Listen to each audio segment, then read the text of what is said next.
I'm Sarah Loudin Thomas, and I'm here in my office to read to you the first chapter of my first novel, Miracle in a Dry Season. Wise, West Virginia, 1954. Casewell's stomach grumbled.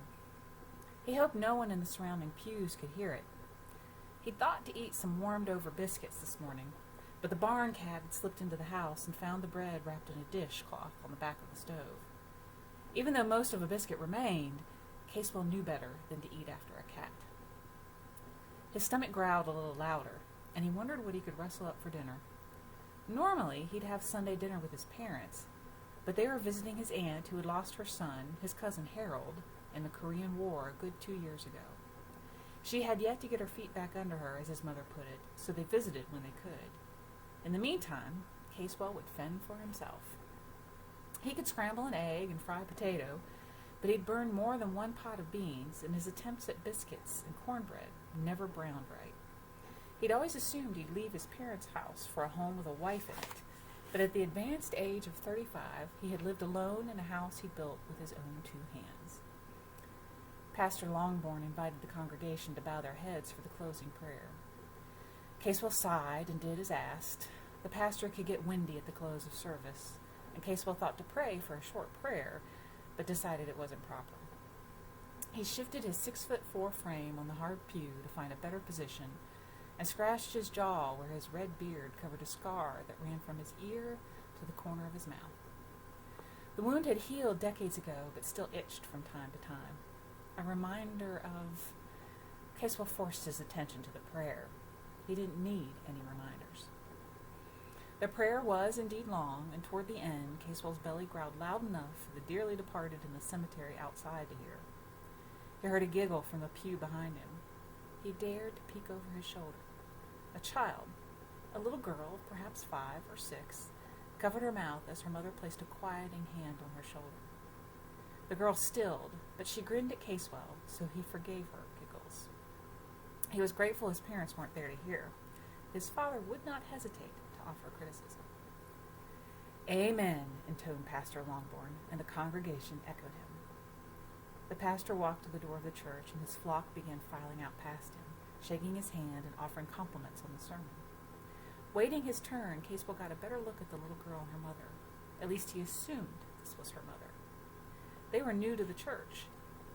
The pair appeared to be accompanying Robert and Delilah Thornton, who lived in the heart of the little community of Wise, such as it was.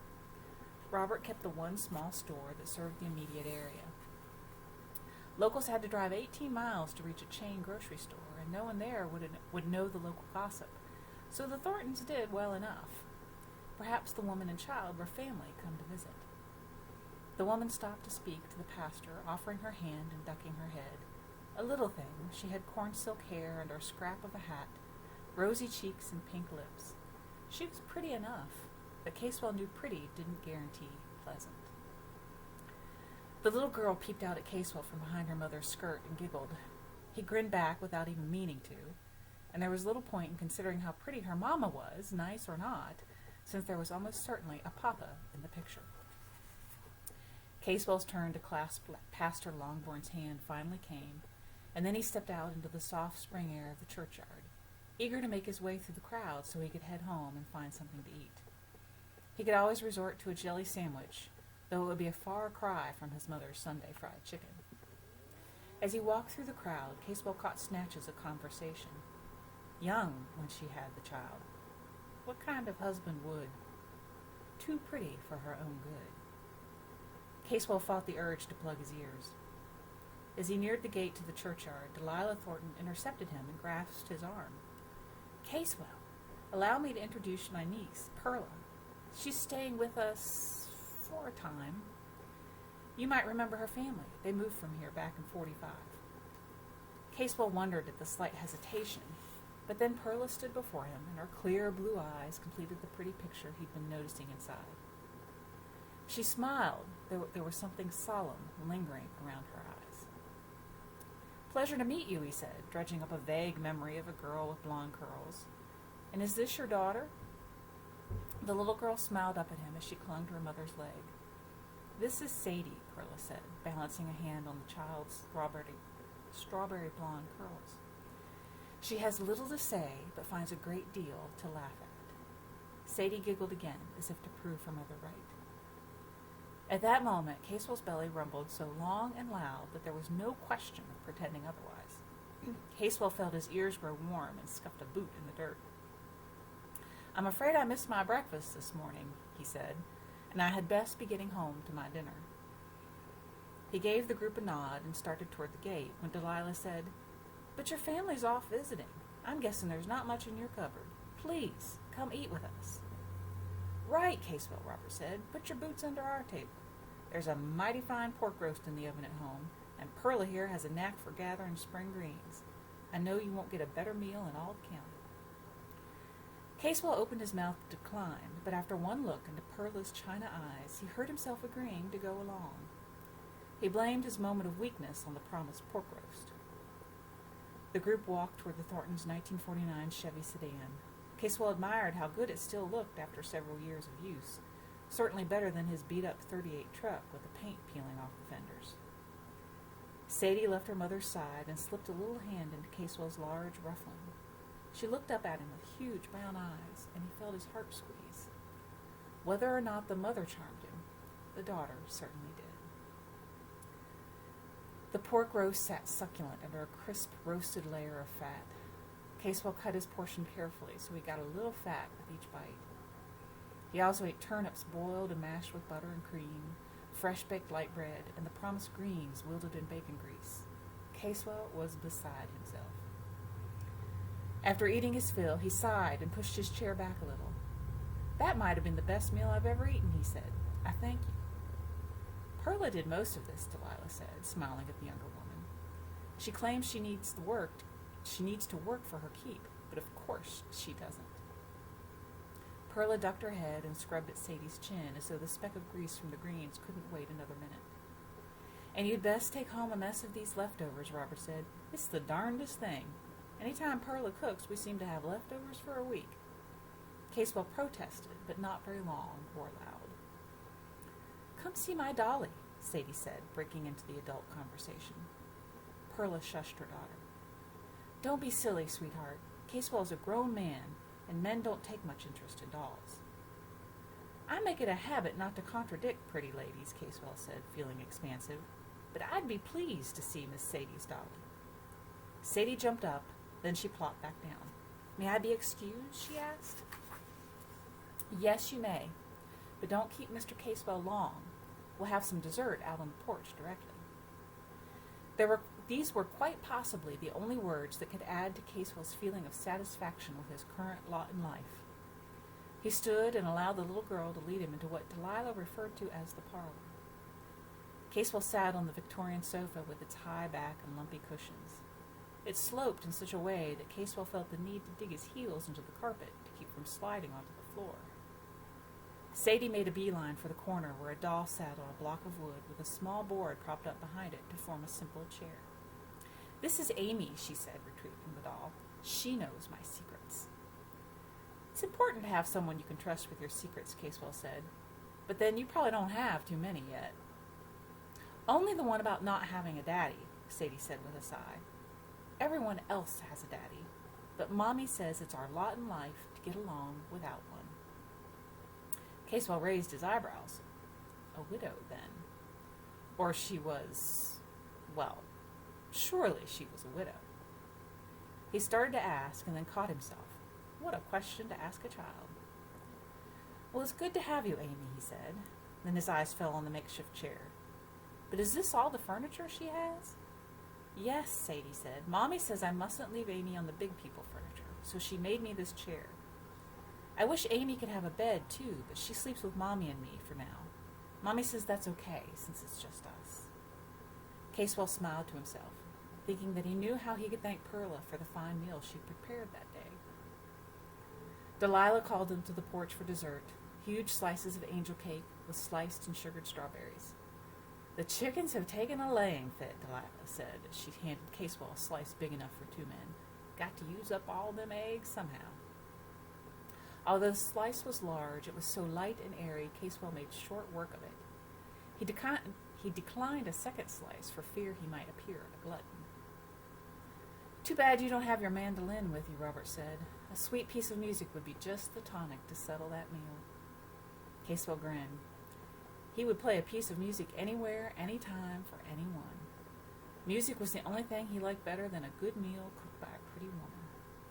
"You're a musician?" Perla asked. "Oh, some would call me that, but I mostly just fool around with the mandolin my granddaddy gave me.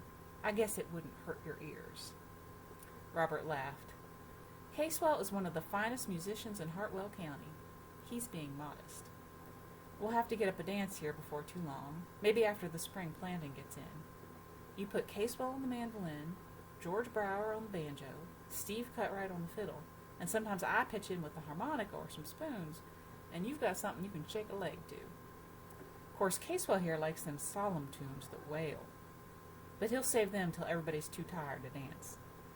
"Yes, sir, mighty fine, mighty fine." "Oh, that would be fun," Delilah said. "We haven't had a dance in ever so long.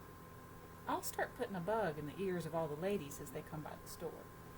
She smiled at Perla. "It's always up to the women to organize something like this. The men just come when we tell them and eat up all the food." Perla's smile seemed a little uncertain. She bit her lower lip. "I'm not sure I ought to be dancing," she said. "Why ever not?" Delilah asked. "Well, with Sadie and all." "Nonsense. And anyway, if you don't want to dance, you can sit and listen. There's plenty of ladies who prefer to sit out the dancing and visit." "The old ladies," Robert said with a snort, "and it would serve them better to exercise their feet and let their tongues rest a minute." Delilah frowned, and Casewell tried to hide his smile. "Oh, do have a little dignity," Delilah said. "Perla can help with the food. She has such a knack for cooking, and we always seem to have too much for just us. What she needs is a crowd to feed." Casewell stood. "Well, I, for one, would be happy to play and to eat anything Perla cares to cook. Count me in. But for now, I'll be heading home to tidy up my place before Ma gets back and has a fit over how I've let things go." "Bachelors," Delilah said in a way that sounded scornful and affectionate all at once. Sadie scampered inside to bring Casewell his Sunday hat. He dropped to one knee so he could settle it on his head. Casewell felt self-conscious and awkward until he looked up and caught Perla watching him. The look in her eyes made him hope, against his better judgment, that she was a widow. After helping Delilah tidy the kitchen, Perla went to the room she now occupied at her aunt and uncle's house. Her gaze drifted from object to object. The quilt her grandmother made lay folded across the foot of the bed. The Bible her mother gave her when she turned 18 sat on the bedside table. Her brush and comb on the dressing table. It was the sort of room she'd always dreamed of calling her own. Her eyes came to rest on the child, napping peacefully on top of the coverlet. Here was something she had not dreamed of. She adored her ginger-haired Sadie, just turned 5, but some days being a mother was simply too hard. And now this. Perla's mother had agreed that it was probably for the best when Perla suggested going to Wise to stay with her aunt and uncle. "Robert and Delilah have a real nice place. At least it was last time I went out there," her mother had said, as if that would make leaving easier. "You probably remember the store well enough from when we lived there. You can be a help in the store. Won't nobody know." Perla thought back to her mother's final words before her father drove her, in silence, the 6 hours from Comstock to Wise. "You hold your head up," her mother said. "If it weren't for all that food, I think folks would overlook the child. But take the two together and it makes everyone uneasy." Perla remembered her mother stepping forward to take her hand, squeezing it hard. "Daughter, God doesn't make mistakes. And I say that child and your way with cooking are both miracles straight from heaven. It's just miracles don't always feel like it at the time." Perla hadn't wanted to come. She might have even whined about it a little. She'd certainly carried on more than a grown woman of 24 should. When her mother released her hand, Perla missed the pressure and the warmth. She'd felt oddly bereft standing there in her parents' house. She tried to tell herself she could always come back. So that's chapter 1, Miracle in a Dry Season, about Perla and Casewell, and Perla's strange way of being able to feed however many are hungry. And when a drought comes to the town of Wise, West Virginia, her knack is going to come in handy, and it's going to change the way a lot of people think about her, look at her, and hopefully the way they think about themselves. Thanks for listening. I hope that whetted your appetite to go ahead and read the rest of the story. It's the first in a series of 3 that comes all the way up to the present day and takes you clear through to Perla's granddaughter in book number 3. Hope you're having a good day and that you'll read lots of great books in the coming week. Thank you for listening.